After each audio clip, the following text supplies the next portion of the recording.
시청자 여러분 안녕하십니까? JTBC 아침 뉴스 시작합니다. 전북은 오늘 흐린 가운데 아침에 안개가 끼겠고 큰 일교차를 보이겠습니다. 아침 최저 기온은 영하 2도에서 영상 2도, 낮 최고 기온은 13도에서 15도의 분포로 어제와 비슷하겠습니다. 바다의 물결은 서해 전해상에서 1m 안팎으로 일겠고 미세먼지 농도는 나쁨으로 예상됩니다. 내일은 일부 내륙에 돌풍과 함께 천둥 번개가 치는 곳이 있겠습니다. 내일 아침부터 밤까지 예상 강우량은 5에서 10mm입니다. 모레는 대체로 흐리겠고 다음 주 월요일에 다시 비가 내릴 것으로 예보됐습니다.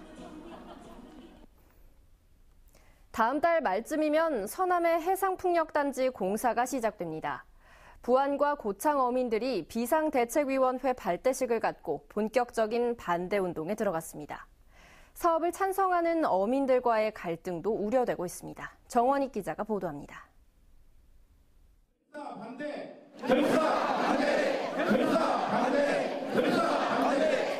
서남의 해상풍력단지 건설을 반대하는 어민들이 한자리에 모였습니다. 이들은 비상대책위원회 발대식을 갖고 정부가 사업을 일방적으로 밀어붙이고 있다며 비난했습니다. 심각한 어떤 환경적인 영향이 있음에도 불구하고 이렇게 조사를 한 번도 안 하고 지금 이렇게 공사를 강행하고 있는데 심히 우려하지 않을 수가 없거든요.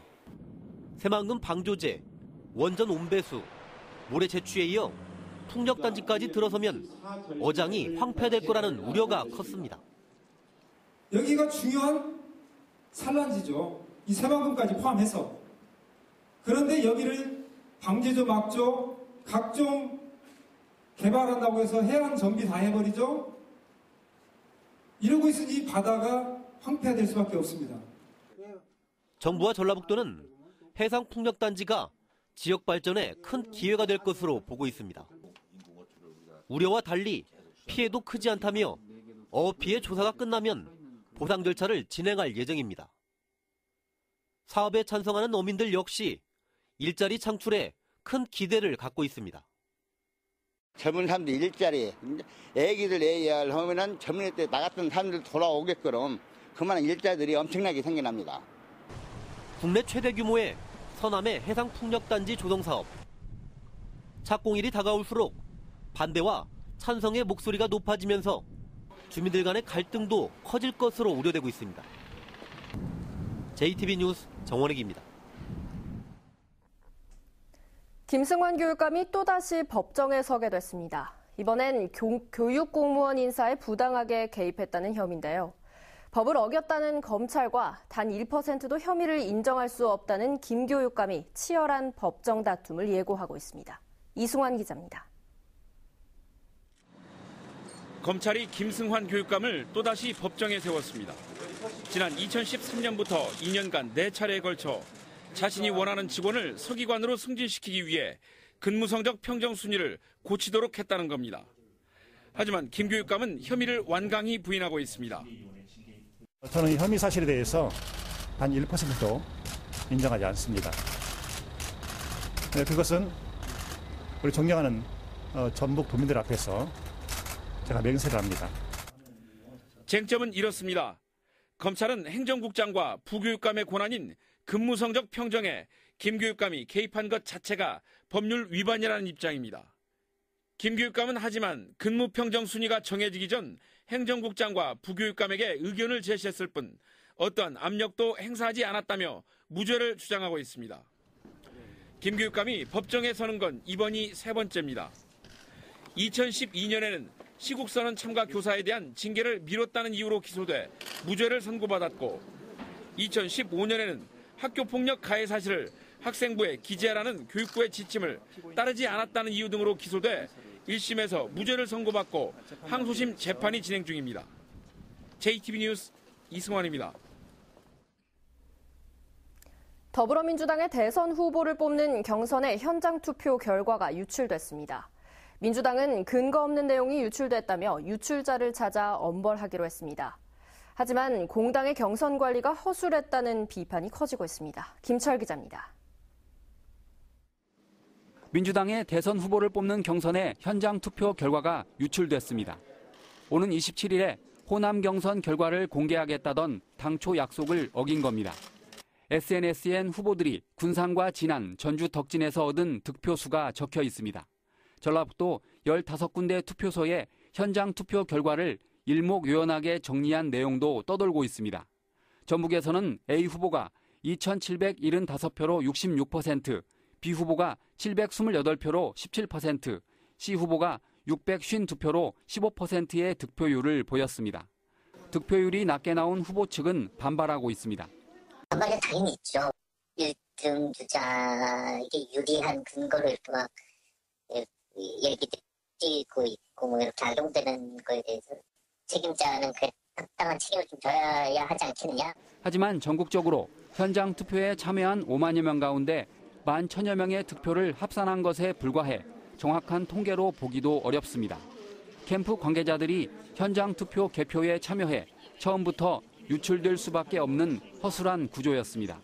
차라리 미리 공개를 한다고 현장 투표에 대해서는 오픈을 했든지 아니면은 각 후보의 참관인들을 참관을 못하게 했든지 뭐 그런 대비책이 필요했었는데 거기에 대한 미흡한 결과라고 생각합니다. 더민주는 유출된 투표 결과가 이번 주말 ARS 전화투표에 영향을 끼칠 수 있다며 선거방해 같은 범죄 혐의가 드러나면 형사 고발하겠다고 밝혔습니다. 그러나 의원수 121명의 제1당 경선 절차에 큰 구멍이 뚫렸다는 비판을 피하기 힘들게 됐습니다. JTB 뉴스 김철우입니다. AI가 발생하면 해당 농가에서 최대 3km 안에 있는 닭과 오리가 살처분됩니다. 그런데 이 방역대 안에 들어있는 한 농가가 건강한 닭을 죽일 수 없다며 살처분 명령을 거부하고 나섰습니다. 하원호 기자가 보도합니다. 비좁은 케이지에 갇힌 다른 농장과 달리 이곳의 닭은 바닥에서 자유롭게 먹이를 먹습니다. 닭이 좋아하는 회도 설치했습니다. 정부의 인증을 받은 동물복지 축산 농장입니다. 건강하게 잘 뛰어놀고 있고 잘 먹고 잘 싸고 있고요. 그 AI가 왔었으면 저렇게 안 됐죠. 그런데 이달 초 키우던 닭 5,000마리를 살처분하라는 명령을 받았습니다. 이 농장과 2.4km가량 떨어진 다른 농장에서 AI가 발생했기 때문입니다. 하지만 농장주는 살처분 명령을 거부하고 익산시를 상대로 살처분 취소 소송을 제기했습니다. 얘들은 제 마음으로 가슴으로 낳은 아이들입니다. 이 아이들을 제발 살려주십시오. 환경단체와 동물보호단체도 예방적 살처분은 대량 학살에 불과하다며 방역지침 개정을 촉구하고 나섰습니다. 조류독감 바이러스가 검출된 해당 농가만 살처분하고 나머지 인근 농장은 철저한 이동 제한, 이동 금지 명령 등 차단 방역을 강화하는 것을 다음 주 월요일이면 AI 최대 잠복 기간인 21일이 지나기 때문에 살처분에 실효성이 없다는 지적도 나옵니다. 하지만 방역당국은 AI 확산을 막기 위해서 가축방역 매뉴얼에 따라 이 농장도 예방적 살처분이 불가피하다는 입장입니다. 병을 이겨낸다 하더라도 그 바이러스를 복균하고 있다가 그거를 밖으로 내뿜으면서 다른 농가한테 전파할 수 있는 위험이 있기 때문에 지난해 11월부터 시작된 AI로 전북에서만 166농가의 닭과 오리 481만 마리가 살처분됐습니다. 하지만 이 가운데 양성 판정을 받은 곳은 44농가, 전체 살처분 농가의 26%에 불과합니다. 단지 전염 가능성을 이유로 천문학적인 비용을 들여 살아있는 생명을 묻는 살처분 방식에 근본적인 변화가 필요한 이유입니다. JTB 뉴스 하원호입니다. 전주시 쓰레기 수거 대란을 풀기 위한 전주시의회와 쓰레기 처리 시설 주변 주민 간 협의가 진통을 겪고 있습니다. 부적절한 쓰레기를 싣고 들어오는 차량에 대한 제재 권한을 누가 갖느냐가 쟁점입니다. 권대성 기자입니다. 전주권 쓰레기 소각장입니다. 소각장 주변 주민인 감시원들은 전주시와의 협약에 따라 반입 쓰레기를 하나하나 전수 검사할 수 있습니다. 소각장 주변 환경과 주민 건강권을 보장한다는 취지입니다. 소각해서는 안 될 쓰레기를 들여오는 차량은 회차와 반입 금지 같은 제재 권한도 갖고 있습니다. 전주시의회와 주민들은 전수검사를 표본검사로 바꾸는 협약 개정에 대해서는 큰 이견이 없습니다. 쟁점은 부적절한 쓰레기 반입 차량에 대한 제재 권한을 누가 갖느냐는 겁니다. 시의회는 쓰레기 수거 대란을 막으려면 전주시만 갖도록 협약을 바꿔야 한다고 요구합니다. 주민들이 이를 수용해야 주민지원금을 현금으로 나눠 쓰는 걸 다시 허용하겠다고 압박하고 있습니다. 이에 대해 주민들은 전주시가 제재 권한을 갖더라도 일주일 안에 제재하지 않으면 지금처럼 자신들이 제재하는 예외를 인정해달라고 맞서고 있습니다. 양측의 줄다리기 속에 거리에는 처리되지 못한 쓰레기가 넘쳐나고 있습니다. 하루 평균 170톤이 배출되는 가운데 70톤가량이 매일매일 쌓이고 있습니다. 수거 대란이 이번 주를 넘기면 임시 야적장은 물론 민간 소각장 활용을 피하기 어려워 보입니다. JTB 뉴스 권대성입니다. 고분양가 논란이 이어져 온 전주 효천지구 우미 아파트의 분양가가 890만 원대로 결정됐습니다. 전주시는 우미건설에게 분양가를 추가 인하할 것을 거듭 권고한 결과 3.3제곱미터당 894만 7천 원을 통보해옴에 따라 아파트 입주자 모집 공고를 승인했다고 밝혔습니다. 이는 우미 측이 처음 제시한 1,024만 원보다 130만 원가량 인하됐지만 그동안 도내 최고 분양가였던 889만 원을 6만 원 가까이 넘어선 것입니다. 올해 도내 초중고생은 지난해보다 7,300여 명이 줄어든 21만 5천여 명으로 나타났습니다. 학교급별로는 중학생이 3,500명, 고등학생 3,200명, 초등학생은 400여 명이 줄었습니다. 학생이 줄면서 학급 수도 지난해보다 86개가 감축됐습니다.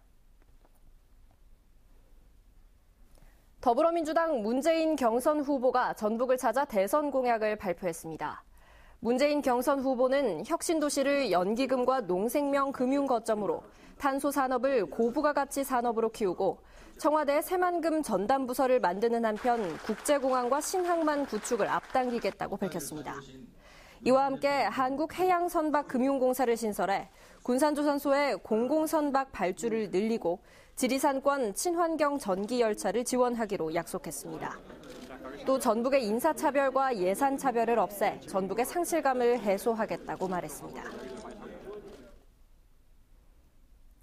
임실과 정읍에서 잇따라 주택 화재가 났습니다. 어제 오후 2시 50분쯤 임실군 3계면의 한 주택에서 불이 나 가재도구 등을 태운 뒤 소방서 추산 1,300만 원의 피해를 내고 1시간 10분 만에 꺼졌습니다.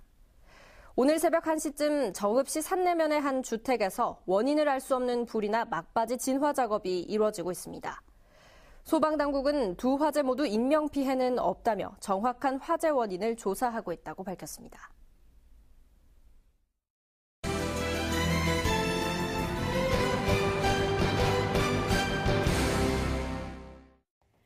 전주시가 전북교육청, 국제아동권리기관인 세이브 더 칠드런과 학교 놀이공간 조성을 협약했습니다. 전주시 등은 초등학교 두 곳의 학생들의 의견이 반영된 아동 친화적 놀이공간을 오는 8월까지 만듭니다. 제2회 진안 홍삼 용담회 마라톤 대회가 일요일인 모레 용담댐 일원에서 열립니다. 이번 대회에는 전국에서 마라톤 동호인 2천여 명이 참가해 갈고 닦은 실력을 겨룹니다. 장수군이 주민들과 함께 관광지를 중심으로 봄맞이 대청소에 나섰습니다. 장수군은 도로와 주택가 주변은 물론 하천과 계곡 등 관광객들이 많이 찾는 지역을 중심으로 대청소를 실시했다고 밝혔습니다.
JTBC 아침 뉴스를 마칩니다. 시청해주신 여러분 고맙습니다.